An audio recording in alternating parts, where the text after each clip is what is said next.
আমরা আছি ধনিয়া পাতার একটা ক্ষেতে। এটা ধনিয়া পাতার গাছগুলো রেখে দেওয়া হয়েছে কারণ বীজ বানানোর জন্য। গাছে প্রচুর পরিমাণে ফুল আসছে এবং ফুলের ভিতরে ফলও আসছে। এই ফলগুলো আস্তে আস্তে পরিপক্ক হবে এবং শুকাবে, বীজে পরিণত হবে। এজন্য আর কি এই ক্ষেতটায় কিছু ধনিয়া গাছ, কিছু মানে অনেকগুলোই ধনিয়া গাছ রেখে দেওয়া হয়েছে এবং এই ধনিয়া গাছগুলো আস্তে আস্তে বড় হয়েছে। বড় হওয়ার পর দেখেন প্রচুর পরিমাণে ফুল ফুটছে এবং এখানে মৌমাছি পড়ছে প্রচুর পরিমাণে। সেই মৌমাছি পরাগায়নের মাধ্যমে আস্তে আস্তে এই ফুল থেকে মধু সংগ্রহ করছে মৌমাছিতে, পাশাপাশি পরাগায়ন ঘটাচ্ছে। এক ফুল থেকে আরেক ফুলে পড়ছে, পরাগায়ন ঘটাচ্ছে এবং পরাগায়ন ঘটানোর ফলে ফলে পরিণত হচ্ছে এবং অলরেডি অনেক ফল দাঁড়িয়ে গেছে, যেগুলো বীজ হিসেবে ব্যবহার করা হবে, পরবর্তীতে বীজ হিসেবে থাকবে। এই গাছগুলো যখন বীজগুলো পরিপক্ক হয়ে যাবে, দেখেন আপনারা দেখতে পাচ্ছেন বীজ, এই যে বীজগুলো পরিপক্ক হয়ে যাবে যখন, তখন শুকিয়ে গেলে এগুলো রোদে দেওয়ার পরে এগুলোর শোধন করা হবে।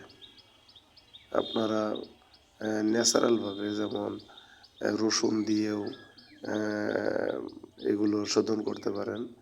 বীজ শোধন করলে যে কোনো বীজ নষ্ট হওয়ার সম্ভাবনা কম থাকে, তাই বীজ শোধনের মাধ্যমে দেখেন এইগুলো হচ্ছে ধনিয়া পাতার বীজ।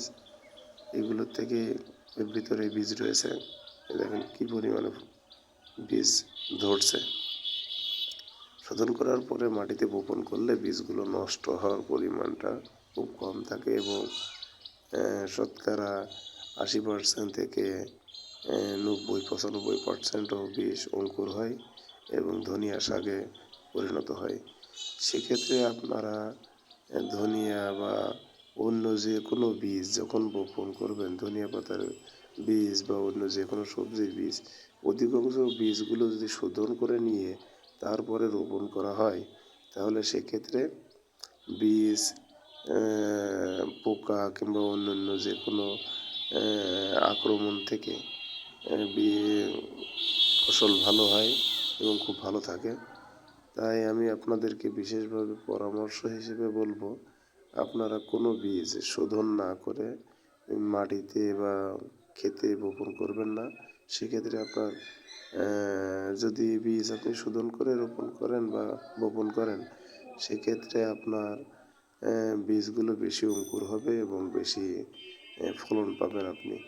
চাষি ভাইদেরকে অনেক অনেক ধন্যবাদ জানাবো। আমার এই পেজটি থেকে আমি প্রতিনিয়ত আপনাদের সেবায় কৃষি কন্টেন্ট দেবো ইনশাল্লাহ।